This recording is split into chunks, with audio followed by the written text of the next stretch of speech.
कार्तिक मास की कथा। किसी गांव में एक औरत अपनी बहू से कहती है, तू दूध दही बेचकर आ।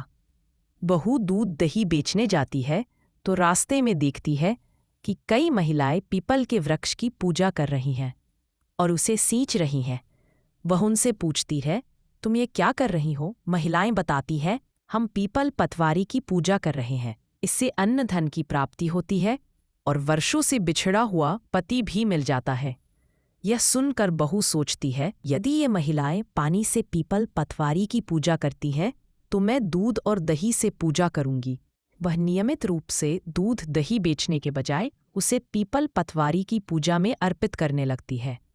कार्तिक माह समाप्त होने पर पूर्णिमा के दिन वह पीपल पतवारी के पास जाकर बैठ जाती है। पतवारी माता उससे पूछती है, तुम यहाँ क्यों बैठी हो? बहू कहती है, मेरी सास दूध दही के पैसे मांगेगी। पतवारी माता कहती है, मेरे पास पैसे नहीं है, लेकिन ये मिट्टी, डंडा, पत्ते और पान ले जाओ और इन्हें गुल्लक में रख दो। बहू घर जाकर इन वस्तुओं को गुल्लक में रख देती है।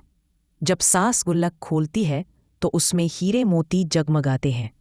सास हैरान होकर बहू से पूछती है, यह धन कहाँ से आया? बहू बताती है कि उसने पीपल पतवारी की पूजा दूध दही से की थी और पतवारी माता ने उसे यह धन दिया।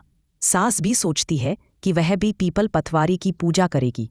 वह दूध दही बेचने के बाद हाथ धोकर पीपल पतवारी की पूजा करने जाती है। वह भी गुल्लक में वही वस्तुएं रख देती है। जब बहू गुल्लक खोलती है तो उसमें कीड़े मकोड़े निकलते हैं। बहू सास से पूछती है, यह क्या है?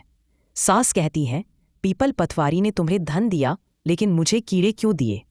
यह देखकर सभी महिलाएं कहती हैं, तुम्हारी बहू ने सच्चे मन से पूजा की थी, जबकि तुमने धन की लालच में पूजा की।